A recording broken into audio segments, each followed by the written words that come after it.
من فيض مولانا الغفور قرآن رب العالمين جاء لنا نبراس نور فيه السعادة واليقين أسمى المعاني في السطور نسمو بها دنيا ودين نلقى الشفاعة في النشور بدلائل النور المبين في حفظه تحلو الأمور ما خاب من يرجو المعين نلقى الشفاعة في النشور بدلائل النور المبين بدلائل النور المبين.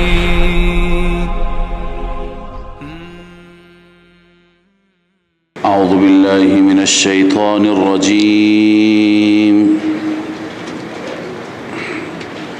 بسم الله الرحمن الرحيم. واتبعوا ما تتلو الشياطين على ملك سليمان وما كفر سليمان ولكن الشياطين كفروا يعلمون الناس السحر وما أنزل على الملكين ببابل هاروت وماروت وما يعلمان من أحد حتى يقولا إنما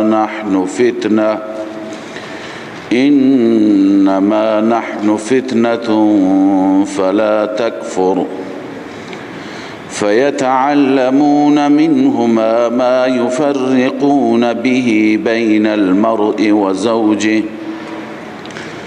وما هم بضارين به من أحد إلا بإذن الله ويتعلمون ما يضرهم ولا ينفعهم ولقد علموا لمن اشتراه ما له في الآخرة من خلاق ولبئس ما شروا به أنفسهم لو كانوا يعلمون.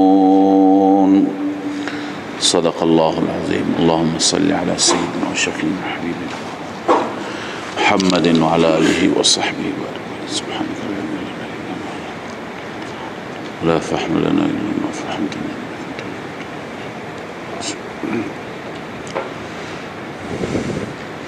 از درس گذشته شبهاتی که یهود وارد می کردند اون شبهات را داشتیم می خواندیم. یکی این بود که اونها گفتند چرا جبرائیل امین حامل این پیام هست و حامل وحی هست، ما با ایشون مشکل داریم. نکته دوم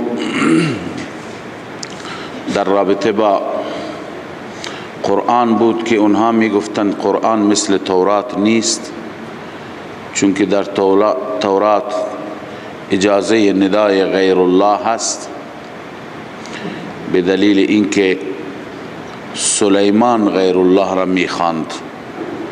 سلیمان چگونه میخواند؟ سلیمان نبی، سلیمان پیامبر، به دلیل اینکه سلیمان سحر میکرد، جادو میکرد. خب در جادو ندای غیر خدا هست، غیر الله هست. جادو بدون شرک، بدون ندای غیر الله ممکن نیست. قرآن کریم اینجا جواب میده. الله تعالی می فرماید که سلیمان جادو نکرد. سلیمان کارش جادو نبود، بلکه شیاطین و جنات که در عهد سلیمان بودند و در زمان سیدنا سلیمان بودند، اون جنات چه می کردند؟ اون جنات و شیاطین جادو می کردند. واتبعوا ما تتلو الشیاطین علی ملک سلیمان، اینها پیروی کردند از آنچه که شیاطین و مردة الجن میخواندند علی ملک سلیمان، یعنی فی عهد سلیمان، فی عهد ملک سلیمان، در عهد و در زمان پادشاهی سلیمان، در حالی که و ما کفر سلیمان، سلیمان خودش سحر نکرد. کفر یعنی سحر. سحر چی هست؟ کفر هست.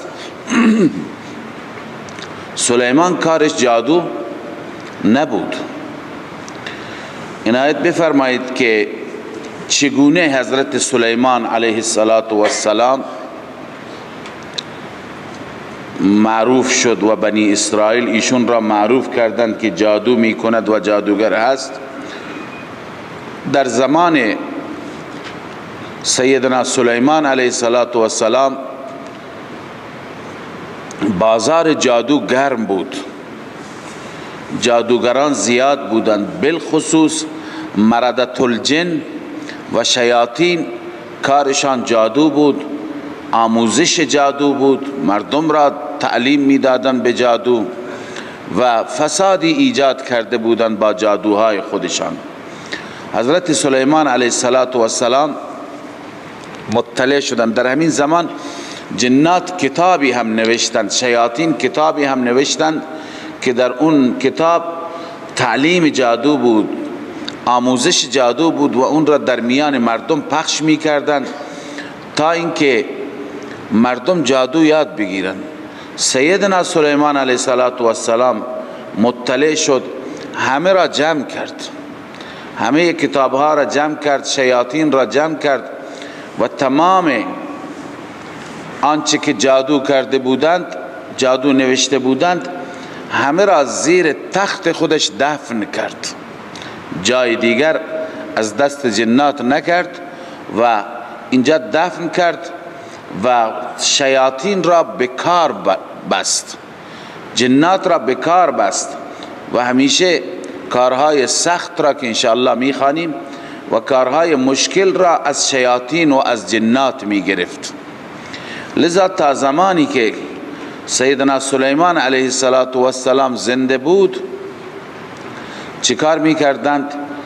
اونها جرأت نداشتند که کاری بکنند، اونها در قید بودند، در بند بودند، در اسارت بودند. اما بعد از اینکه حضرت سلیمان علیه السلام فوت کرد، اولین کاری که جنات و شیاطین کردند خود سلیمان را بدنام کردند. در آوردند دفینه های جادو را، کتاب ها و صندوقچه هایی که درباره جادو بود و سلیمان اونها را دفن کرده بود، اونها را در آوردند و به مردم گفتند ببینید که سلیمان علیه السلام جادو می کرده. حتی چیزهای از خود نوشتن مثلا کتب آصف بن برخیا للملك سلیمان بن داود من ذخائر کنوز العلم و غیره.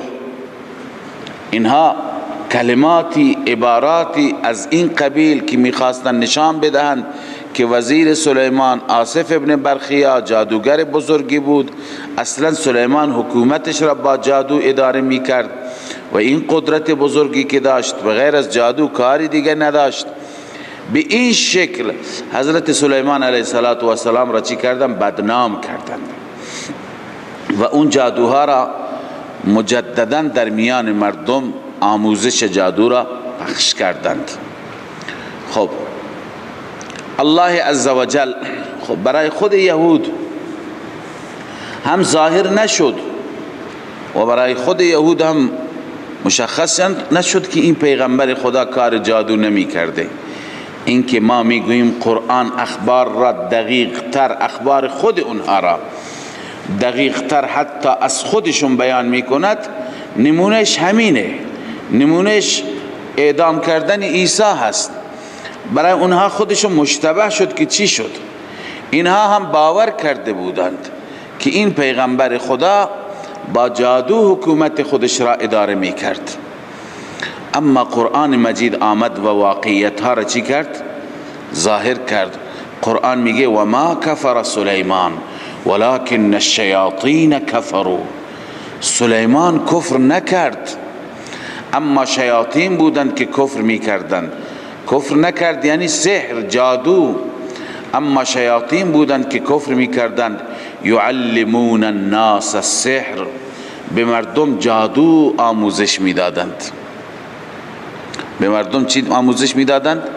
جادو یاد میدادند و میخواستند که مردم را گمراه بکنند، مردم در فساد گرفتار بشند. مردم جادو یاد میگرفتند، بین زن و مرد تفریق میکردند، زن و شوهر را از همدیگر جدا میکردند، بینشان اختلاف میانداختند. این کار شیاطین بود. چنانچه امروز هم شیاطین همین کارها را میکنند، خانه مردم را، زندگی مردم را خراب میکنند و عرض کنم مردمی که راحت هستند راحتشون را از اونها میگیرند و آرامش را ازشون میگیرند. این کار شیاطین از قدیم بوده و هنوز هم ادامه خواهد داشت. اما مختصری اینجا من خدمت شما در رابطه با جادو عرض بکنم. یکی هست شعبده بازی. شعبده باز چیکار میکنه؟ با یک سری حرکات بسیار عجیبی و حرکات سریعی که انسان متوجه نمیشه، به هر حال کار خارق العاده نشان میده و مردم فکر میکنند که چه کمالی، چه هنری دارد، نشان میده. این شعبده باز است، این جادوگر نیست. این جادوگر نیست. این با مهارتی که دارد، با هنری که بلد هست، به هر حال در لحظه، در یک آن واحد یک چیزی را جابجا کرد، مردم ندیدن، بعدن از جای دیگه در آورد. این شعبده بازی میخواستم در ابتدای بحث جادو عرض بکنم که این غیر جادو هست. جادو چیه؟ جادو اونه که در جادو اولین کاری که میشه، اولین شرطی که هست، غیر الله خوانده میشه، از غیر خدا استمداد میشه و از ارواح خبیثه استعانت صورت میگیرد. در جادو از ارواح خبیثه چیه؟ از جنات، از مرده، از شیاطین مرده استعانت گرفته میشه و یک سری وظایف شرکیه خوانده میشه. یکی جادو دو تا ویژگی داره. یکی این که در اون استمداد غیر الله هست و دوم این که در جادو بیشتر که جادو انجام میگیرد با اشیاء نجس، پلید، ناپاک. مثلا جادو بلا تشبیه با ادرار، جادو با خون، جادو با ادرار سگ و حیوانات، با ادرار حیوانات. حتی کسی بود در سالهای گذشته میگفت در همین زاهدان کسی هست که به هر حال سگی را پرورش میده و فقط کارش اینه که ادرارش را میگیره، ادرارش را میگیره، ادرارش را به جای میفروشه. هستند کسانی که ادرارش را میگیرند و بعضی این ادرار را میبرند، نمیدونن چه کار میکنن، پودری ازش درست میکنند و بعد با اون پودر کلمات جادو را منویسند و جادو میکنند. لذا در جادو این دو چیز حتما هست. یکی که جادو با شیء نجسی انجام میگیرد، بلا تشبیه گاهی منی، و دوم این که جادو، در جادو استعانت از چی هست؟ از غیر خدا هست. در جادو حتما شرک هست، بدون شرک جادو انجام نمیگیرد. چنانچه علامه آلوسی میگه و یستعان فی تحصیله بالتقرب الى الشیطان، در تحصیل جادو چه استعانتی هست، چه کمکی هست؟ تقرب به سوی شیطان، به ارتکاب القبائح، که انسان کارهای قبیح و نجس و زشت را انجام میده. خب چه زمانی انسان به شیطان نزدیک میشه؟ زمانی که انسان خودش را نجس بکند، زمانی که انسان خودش را ناپاک بکند، زمانی که انسان کار فساد انجام بده، بلا تشبیه کارهای بی عفتی انجام بده. لذا جادوگر هیچ وقت کار خوب انجام نمیده. زمانی اگر نماز بخواند خب تقرب شیطان حاصل نمیشه، تباعد عن الشیطان حاصل میشه. پس با کارهای قبیح اگر کسانی بلا تشبیه زنا میکنند و جادو میکنند هم عجیب نیست، جادوشون اثر بیشتری دارد. به ارتکاب القبائح قولا كالرقى التي فيها الفاظ الشرك، قولا یعنی هم قبائح انجام میدند، مثل رقیه هایی که در اونها الفاظ شرک هست. این روش جادو هست. شاه عبدالعزیز رحمه الله محدث دهلوی، کسی که به هر حال در این فن تقریبا بیشتر نوشتن، شما در مسئله اله در مقدمه هم خواندید که بیشتر عبارتها در این باب از شاه عبدالعزیز رحمه الله بود، در باب تخصص جن و جنیات و چگونه اونها مردم را گمراه میکنند و چگونه مردم استعانت میکنند به اونها. حضرت شاه عبدالعزیز رحمه الله بیشتر مهارت دارد و بیشتر در این باب نوشته. ایشون در تفسیر خودشون نوشتند جادو 13 قسم دارد، بعضی گفتن 15 قسم. جادو 13 قسم دارد، چون که کتابشون به فارسی هست. در همه شرک و ندای غیر الله وجود دارد و نیز غیر الله را قادر و عالم الغیب میدانند و فرمود جادوگر باید کشته شود و جنازه اش خوانده نشود و در قبرستان مسلمین دفن نشود، چون که جادوگر حقیقی واقعا کافر است. قرآن هم میگه و ما کفر سلیمان، یعنی و ما سحر سلیمان. پس سحر چی هست؟ کفر هست. سحر شرک صریح هست، سحر نجاست است، استمداد از شیاطین است. لذا این حقیقت جادو هست. الله عزوجل می فرماید که سلیمان جادو نکرد. و ما کفر سلیمان ولكن الشیاطین کفروا، اما شیاطین کفر کردند. یعلمون الناس السحر، مردم را سحر آموزش میدادند، جادو آموزش میدادند. و ما انزل علی الملکین ببابل هاروت و ماروت. این هم عطف بر تتل الشیاطین، یعنی واتبعوا ما انزل علی الملکین. این مردم پیروی کردند از چه چیزی؟ از آنچه که نازل شد بر دو ملک، بر دو فرشته در شهر بابل، یعنی هاروت و ماروت. خب این هاروت و ماروت چه کار می کردند؟ ببینید من اینجا چند قول خدمت شما عرض می کنم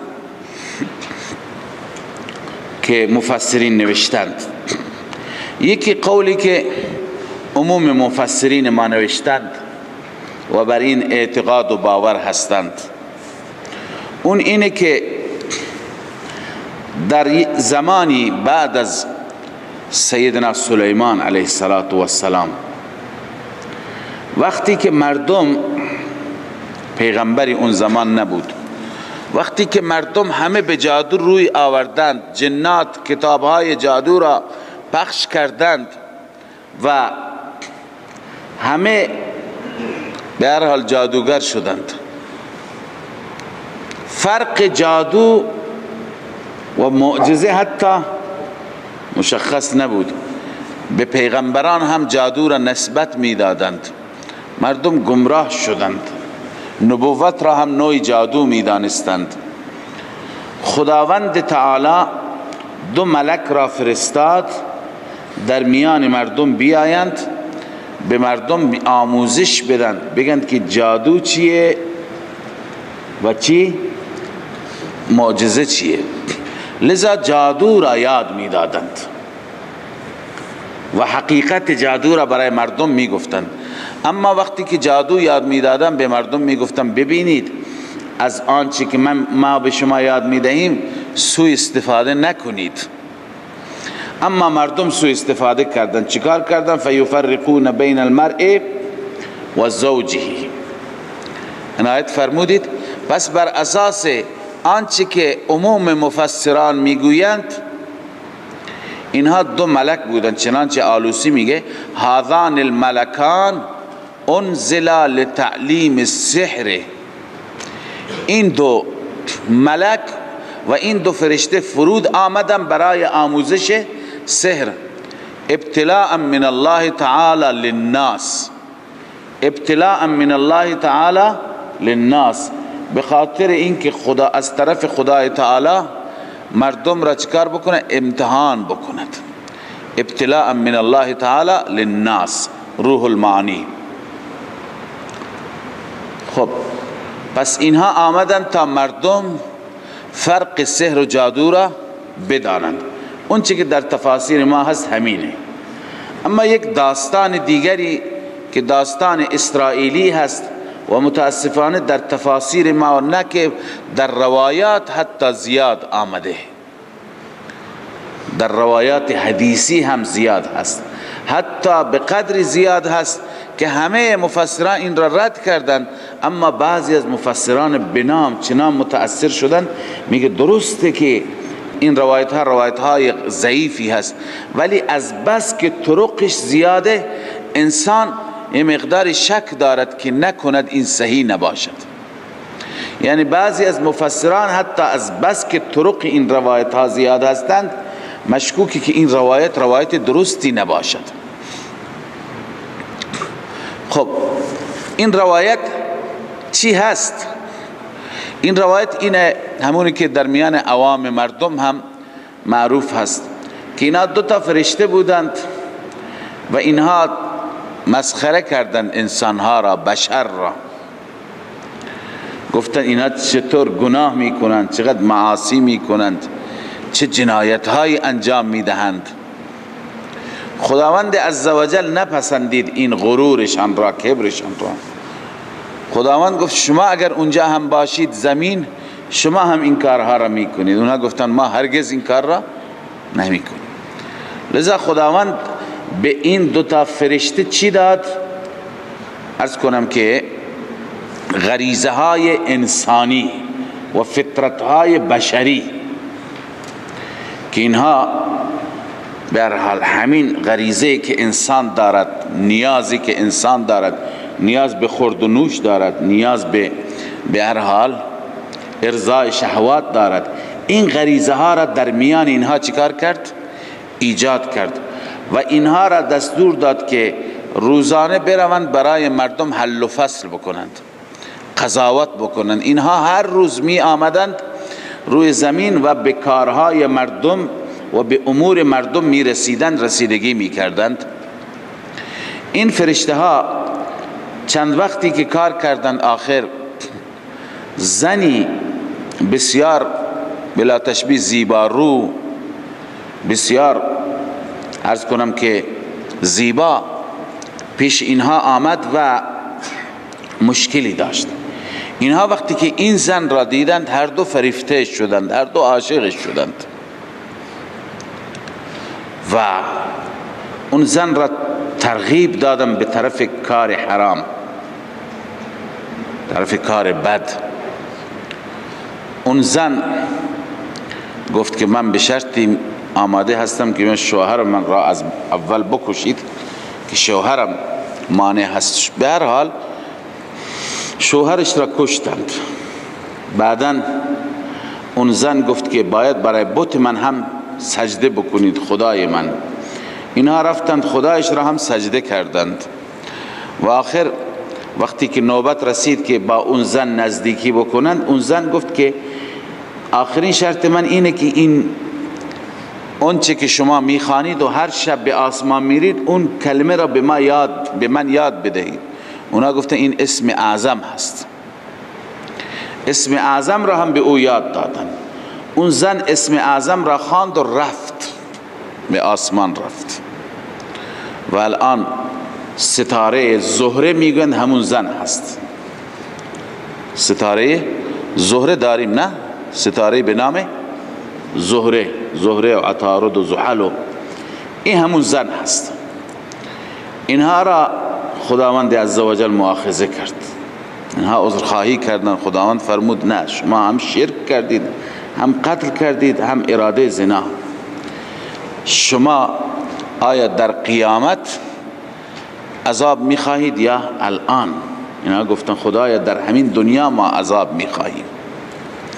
خداوند تعالی اینها را در شهر بابل در چاهی آویزان کرد و اینها تا قیامت آویزان هستن. شکنجهشون همین است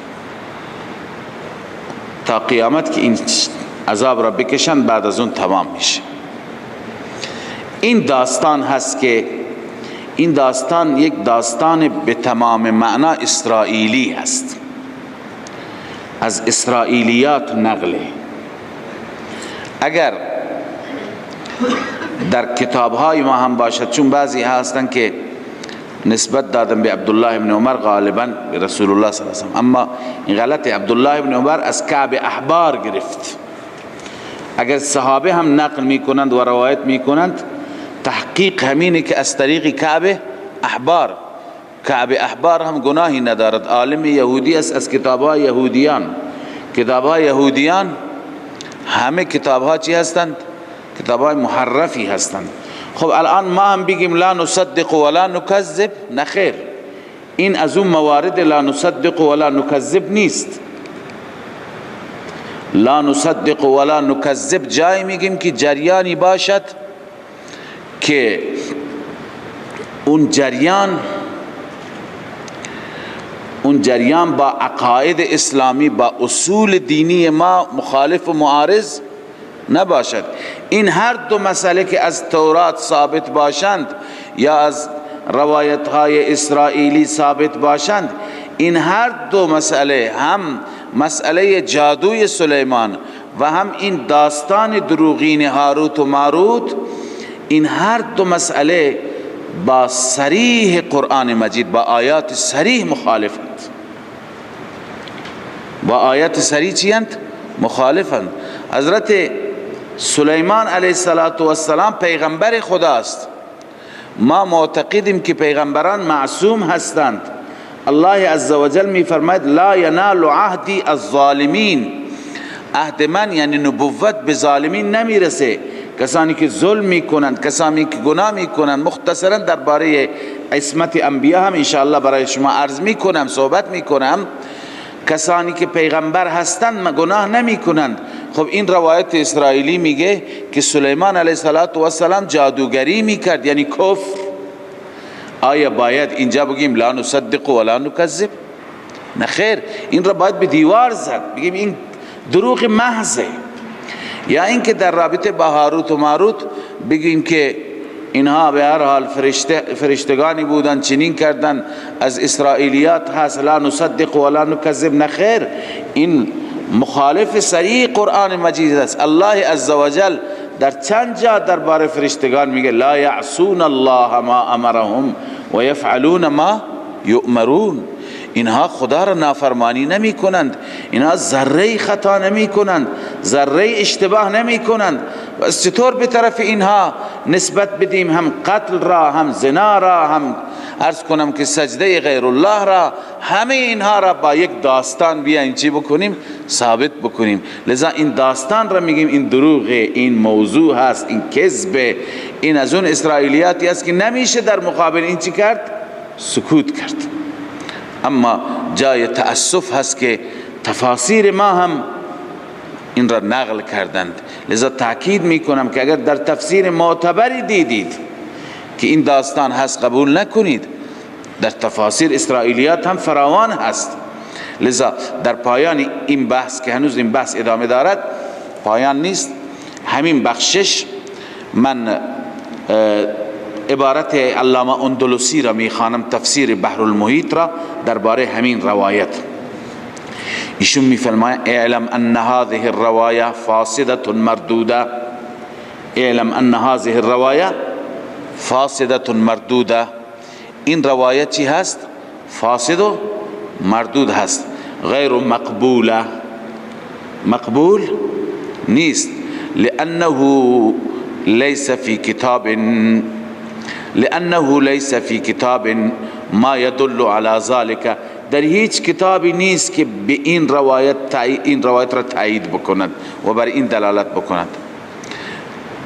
بل فیه ما یبطلها، بلکه در کتاب هست آنچه که این روایت را باطل می کند.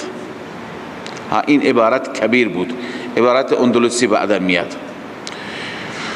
کبیر اندلسی میگه و هذا كله لا يصح منه شيء، و هذا كله، این همه نقل هیچ چیز ازش صحیح نیست. والملائکه معصومون، ملائکه معصوم هستند. لا یعصون الله ما امرهم، خدا را نافرمانی نمی کنند. لا یعصون الله ما امرهم و یفعلون ما یؤمرون. بحر المحیط. خب پس در رابطه با این روایت که روایت بگیم زهره، لذا عرض کردیم که این روایت چی هست؟ کذب محض است، دروغ محض است و روایت فاسدی هست. این دو تا بزرگواران امام رازی و علامه اندلسی هر دو تصریح کردند.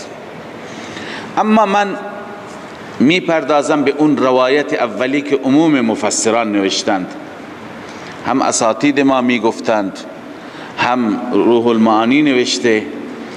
اون روایت هم به دل نمی خورد. این را اگر شما به تفردات بنده بیارید هم میتونید که این روایت هم روایتی هست که در تفاسیر نوشته، اصلا همخوانی ندارد با آموزه های ما. چطور؟ ما الان خواندیم که صورتهای سحر و جادو همه صورتهای چی هستند؟ شرک. اون وقت ما بیایم بگیم که خداوند تعالی چیکار کرده؟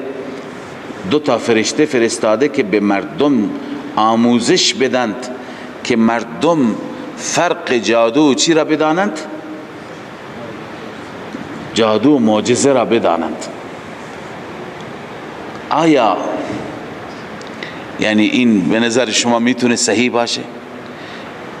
خداوند که همه انبیا را میفرسته که مردم شرک نکنند، باز جادو که در اون شرک هست میفرسته که باز جادو یاد بگیرند، و باز هم اون هدف قرآن میگه برآورده نمیشه. هدف چی بود؟ هدف این بود که عرض کنم خدمتتون که مردم به فساد مبتلا نشند، به طرف جادو نرند، معجزه را جدا بکنن. ولی باز هم مردم چی کردن؟ فیفرقون به بین المرء و زوجه، بین انسانها و بین همسرانشون تفریق ایجاد میکردن.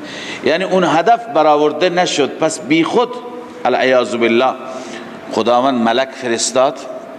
خب میتوانیم بگیم امتحان الهی بود و آزمایش، ولی خداوند عزوجل با سحر و با جادو امتحان بکند، این زیاد. اصلا انسان نگاه میکند با روح قرآن، بر روح و وحی الهی همخوانی ندارد. لذا با عرض معذرت این را هم بنده قبول ندارم. چی هست؟ خیلی تفحص کردم ببینم که بقیه مفسران چی میگویند، تفاسیر دیگه چی میگویند، تا اینکه در کتابی اقوال بعضی از مفسران که اونها هم اقوال خودشون هستند، اقوال خصوصی و تفرداتشون هستند، اون اقوال به دست آمد و مقداری از اون اقوال انسان بیشتر چی میشه، راحت میشه که اون اقوال نسبت به این قول اونا چی هستند، بهتر هستند. اولین قول و اولین عرض کنم نظر مال محقق عصر یا امام العصر علامه انورشاه کشمیری رحمه الله هست. ایشون میفرماید که و ما انزل علی الملکین، همونطور که گفتیم ما موصوله هست. واتبعوا ما تتلو الشیاطین علی ملک سلیمان و ما کفر سلیمان. واتبعوا ما تتلو الشیاطین و ما انزل علی الملکین. اینا پیروی کردن از آنچه که بر ملکین نازل شد.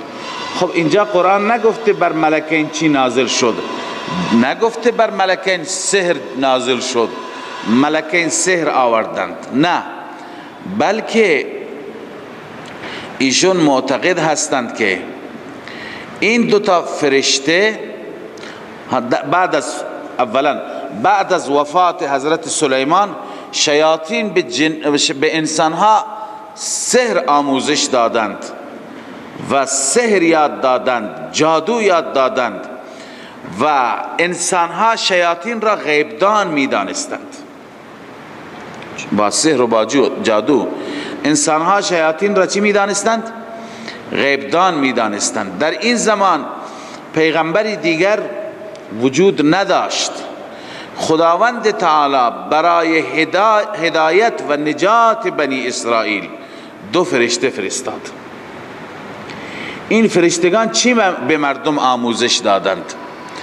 این فرشتگان به بنی اسرائیل اسما و صفات الهی را که از تورات مأخوذ می شدند، اسما و صفات الهی را که از تورات مأخوذ می شدند، از تورات گرفته می شدند، اونها را به مردم یاد دادند. به مردم چی یاد دادند؟ اسما و صفات الهی را، که این اسما و صفات الهی در مقابل سحر بود، ضد سحر بود. الان هم آیات قرآن مگر در مقابل سحر نیست؟ جادوگر جادو می کند، دیندار معوذتین را می خواند، رسول الله معوذتین را نخواند در مقابل جادو. لذا اینها چیکار کردند؟ اسما و صفات الهی را گرفتند، در مقابل سحر به مردم یاد دادند که این را علم الاسرار میگویند. علم الاسرار یا علم اسما و صفات الهی. و زمانی که فرشته ها اونها را یاد میدادند، توصیه میکردند به اونها که وقتی که حقیقت بر شما منکشف شد و حق و باطل را تشخیص دادید، شناختید این حق است، این نام خداست، چقدر برکت دارد، چقدر تأثیر دارد، اون جادو هست. لذا توصیه کردند که هرگز به طرف جادو نروید و کتاب الله را پشت سرتون نیندازید، شما به کتاب الله عمل بکنید. و گفتند که اگر این کار را کردید، به طرف جادو رفتید، کتاب الله را انداختید، کافر میشید. چون ما این کلمات را میگیم تو آیه اینها هست، فلا تکفر. اگر کتاب الله را پشت سر انداختید و دنبال جادو که شیاطین یاد میدهند رفتید، کافر میشوید. و گفتن گویا وجود ما امتحانی هست، انما نحن فتنة، نه وجود ما امتحانی هست که بعد از آمدن ما و تعلیم ما دیگه تابع شیاطین نباید بشید. خداوند ما را فرستاده دیگه تابع ما بشید، یعنی نامهای الهی را، اسما و صفات الهی را که ما به شما یاد میدهیم باید دیگه به طرف سحر و جادو هرگز نروید. اما بنی اسرائیل چیکار کردند؟ سوء استفاده کردند، به طرف جادو رفتند، کفر کردند، با وجود اینکه فرشتگان به اونها چیزهای خوبی یاد دادند. متوجه شدید؟ پس این تفسیر واقعا با آموزه های قرآن مجید تعارضی ندارد، تناقضی ندارد. در این تفسیر چی هست؟ یاد دادن سحر نیست، در این تفسیر یاد دادن اسماء و صفات الهی هست، یاد دادن نام الله هست در مقابل جادو. اما تفاسیر دیگری هم هست. یک تفسیر دیگر اینه که ما نافیه هست. این فرا نحوی امام فرا گفته و ما انزل علی الملکین، این ما نافیه هست، یعنی میگه و ما انزل علی الملکین، بر دو تا فرشته یعنی هاروت و ماروت چیزی نازل نشد، بلکه شیاطین بودن که مردم را سحر یاد میدادند. پس این تفسیر سوم میگه، یا تفسیر چهارم با اون تفسیر موضوع، این تفسیر چهارم میگه که و ما کفر سلیمان هم جادو نکرد، و ما انزل علی الملکین ببابل هاروت و ماروت، بر ملکین در شهر بابل یعنی هاروت و ماروت چیزی به نام سحر نازل نشد. و تفسیر چهارم را خدمت شما عرض می کنم، آخرین تفسیر یا تفسیر پنجم میشه. اون این هست که بنی اسرائیل می گفتند بر دو ملک هاروت و ماروت چی نازل شده؟ سحر نازل شده و اونها به مردم سحر یاد می دادند. اینجا امام قرطبی و امام ابن جریر می گویند که این ما نافیه هست و هاروت و ماروت دو تا شیطان بودند، دو تا فرشته نبودند. اصل آیه این طور است و ما انزل علی الملکین ببابل، در شهر بابل بر دو ملک اونطوری که در میان بنی اسرائیل معروف هست چیزی نازل نشد، یعنی ما انزل شیء. هاروت و ماروت عطف از چی؟ ببخشید، بدل هست از شیاطین. و اتبعوا ما تتلو الشیاطین، اینها پیروی کردند از آنچه که شیاطین میخواندند. اینها دو تا معلم سحر بودند، دو تا معلم جادو بودند. ما تتلو الشیاطین، آنچه که شیاطین میخواندند، یعنی که یعنی هاروت و ماروت، یعنی هاروت و ماروت. اما این هاروت و ماروت سحر آموزش میدادند و خودشون شیطان بودند و زندگی مذهبی بنی اسرائیل را هدف قرار دادند و بی گفتند که اگر شما از ما سحر یاد گرفتید کافر میشوید. اما بنی اسرائیل چنان گمراه بودند که با وجود این جمله هم چی میکردند؟ سحر یاد میگرفتند. پس بر اساس این تفسیر میشه که واتبعوا ما تتلو الشیاطین، یعنی هاروت و ماروت. این هاروت و ماروت و ما یعلمانه، هیچ کسی را آموزش نمیدادن، حتی میگفتن ما چی هستیم؟ ما فتنه هستیم، ابتلا هستیم، اگر جادوی ما را یاد گرفتید کافر میشید. اونا میگفتن پروایی نیست، کافر شدند. خب ما اگر این سه تا تفسیر بودن، یکی مال علامه قرطبی بود، یکی مال امام فرا بود، یکی مال علامه انورشاه کشمیری بود، اگر این سه تا تفسیر را هر یکی را بگیریم زیاد مشکل پیدا نمیشه. اما اون تفسیرهایی که عموم مفسران گفتند که این دو تا فرشته آمدند و اینها چیکار کردند؟ اینها مردم را آموزش دادند آموزش سحر دادند، این با عرض کنم که وحی کلام الهی، با وحی الهی و با روحیات وحی همخوانی ندارد. اما یک قرائت دیگری هم هست از ابن عباس رضی الله عنهما که قرائت متواتر ملکین هست، اون هست ملکین. اون چی هست؟ ملکین. اگر اون قرائت را بخوانیم وقت مشکلی پیدا نمیشه. ملکین یعنی دو تا پادشاه، دو تا رئیس. اون وقت همین تفسیری که قرطبی کرده و ابن جریر کرده، این تفسیر چی هست؟ درسته. این تفسیر درسته، یعنی آنچه که نازل شد بر دو تا پادشاه، یعنی هاروت و ماروت. یعنی این دو تا پادشاه چیکار میکردند؟ اینها مردم را جادو آموزش میدادند. خب ما اکنون بر اساس همون تفسیری که علامه انورشاه کشمیری کرده ترجمه میکنیم.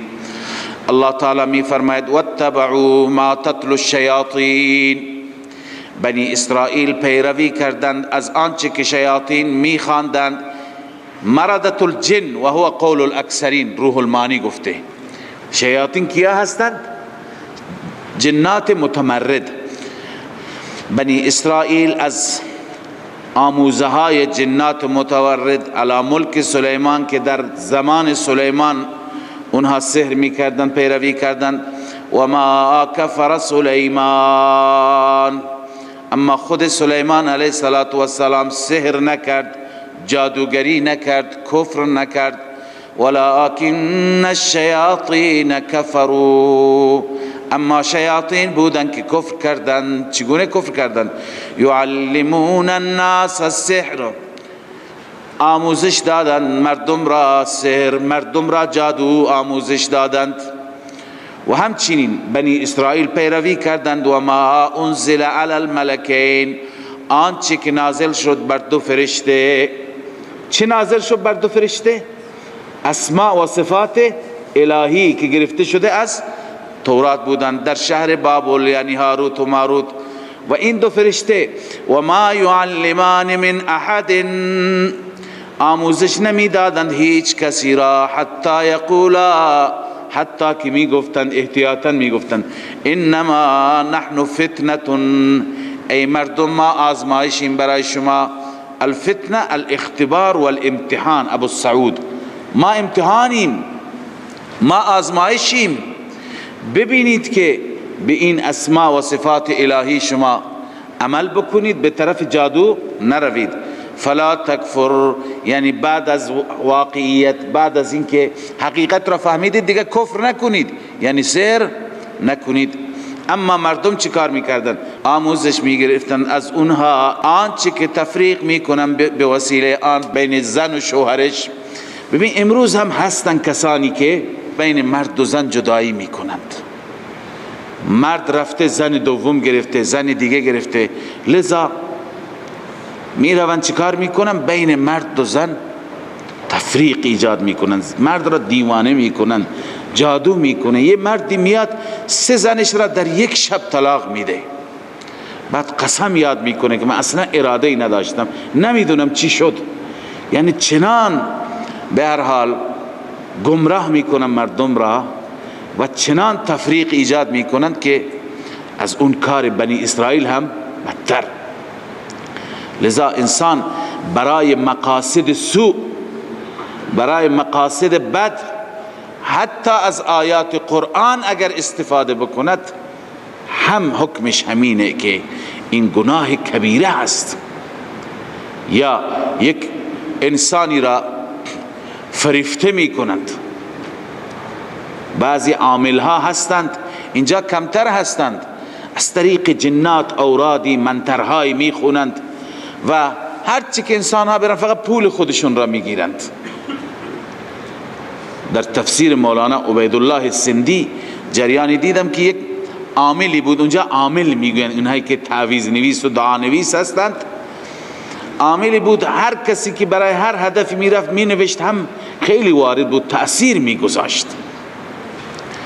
و کسی می آمد می گفت که من عاشق کسی هستم، خب می نوشت، اون طرف سرگردان می شد و چیکار می کرد؟ می آمد پیش همون عاشق، به اصطلاح پیش طالب. آخر یک کسی میخواست که این عامل را مجبور و وادار بکنه به توبه و نشان بده که چه کار بدی داره میکنه. آمد گفت که من عاشق یک دختری هستم و شما بنویس که بیاد پیش من، سرگردان بشه، به هر حال تعویضت اثر بکنه. این عامل گفت که اسمش را و اسم پدرش را، مادرش را، گفت روم نمیشه اسمش را بگم. گفت خب بنویس روی کاغذی. اون نوشت روی کاغذی اسمش را، اسم دختر خود عامل را نوشت. این عامل متوجه نبود که این دختر خودم هست، لذا عامل برش نوشت. بعد از چند روز دخترش دیوانه شد، خانه پدر را ترک کرد و رفت پیش اون. بعدا عامل متوجه شد که چه کار بدبختانه‌ای داره میکنه، خونه مردم را خراب میکنه و به جان و مال و آبروی مردم داره تعرض میکنه. بعد از اون توبه کرد، گفت که دختران بقیه مردم هم دختران خودم هستن و این کار را ترک کرد. این جریان نوشت مولانا. الان خیلی از افراد هستن متاسفانه که این کارها را میکنن. این کارها کارهای بنی اسرائیلی هستند، اینها درست نیستند. اینقدر انسان دنبال دعا نویس ها و تعویض نویس ها برای حب و برای جدایی و برای فلان و برای فلان، حتی الان کارت دارن، کارت چاپ میکنن، کارت ویزیت، کارت های تبلیغاتی که مولانا فلان و عامل فلان و این دعا مینویسه. به هر حال ببینیم اینها از کجا آمده پیش در دین اسلام. لذا الله میفرماید که فیتعلمون منهما، خیانت یهود، آموزش میگرفتن ما یفرقون به بین المرء و زوج، چیزهایی را که بین انسان و بین همسرش جدایی ایجاد میکردن. اما خداوند میفرماید که تا زمانی که خدا نخواد اینها اثری، اینجا دفع شبهه، مگر جادو اینقدر اثر دارد؟ اینقدر نافع و ضار هست؟ الله میفرماید وما هم بضارین به من احد الا باذن الله، به وسیله این عمل نمیتوانند ضرر برسانند من احد، هیچ کسی را، الا باذن الله، مگر به اذن الهی، به اجازه الهی. و یتعلمون ما یضرهم ولا ینفعهم، آموزش میدن آن چیزی را که یضرهم، ضرر میرساند آنها را، ولا ینفعهم، هیچ نفعی برایشان ندارد. ولقد علموا لمن اشتراه ما له فی الآخرة من خلاق. الله عزوجل اینجا تقبیح این عمل را، قباحت این عمل را، زشتی این عمل را به صورت بلیغی بیان می‌فرماید. الله می‌فرماید این علما می‌دانند، این علماء یهود، اونهایی که این کارها را انجام می‌دهند، بین انسان‌ها تفریق و جدایی ایجاد می‌کنند. ولقد علموا، بدرستی که لمن اشتراه، هر کسی که این را خریده، هر کسی که این را انتخاب کرده، اختیار کرده، ما له فی الآخرة من خلاق، نیست برای او در آخرت هیچ سهمی، هیچ نصیبی. آخرت سهمی ندارد، سهم این همین دنیایش هست. ولبئس ما شروا به انفسهم، بسیار بد است آنچه که فروختن، شروا به معنی باعوا، فروختن به وسیله انفسهم. انفسهم تفسیر بحر المحیط نوشته بئس ما باعوا به حظوظ انفسهم، بسیار بد است که فروختند حظ نفسشون را. حظ نفس هر یک از ما چیه؟ سهم نفس ما بهشت هست یا نیست؟ این سهم بهشت خودشون را فروختند. بئس ما باعوا به حظوظ انفسهم السحر، به چی فروختن؟ به جادو. بحر المحیط. لو کانوا یعلمون، این تمنی هست، کاش میدانستند چه خساره و چه ضرر بسیار بزرگی. خب این علماء یهود بودند که اینها کارشان کار چی بود؟ جادوگری بود. از آن دو فیتعلمون منه. و عرض کردم اونها می گفتند که از این اسماء و صفات الهی سوء استفاده نکنید. اونها همونطور که عرض کردم بسا افرادی هستند که از آیات الهی هم سوء استفاده، تأثیرات خودشون را دارن. اونها گفتن که اینها را برای کار خیر استفاده بکنی، برای اینکه جادو را دفع بکنی، ولی اونها سوء استفاده کردن. به وسیله اونها تفریق بین المرء و زوجه می کردن. صدق الله مولانا العظیم. من فيض مولانا الغفور قرآن رب العالمين جاء لنا نبراس نور فيه السعادة واليقين أسمى المعاني في السطور نسمو بها دنيا ودين نلقى الشفاعة في النشور بدلائل النور المبين في حفظه تحلو الأمور ما خاب من يرجو المعين نلقى الشفاعة في النشور بدلائل النور المبين بدلائل النور المبين.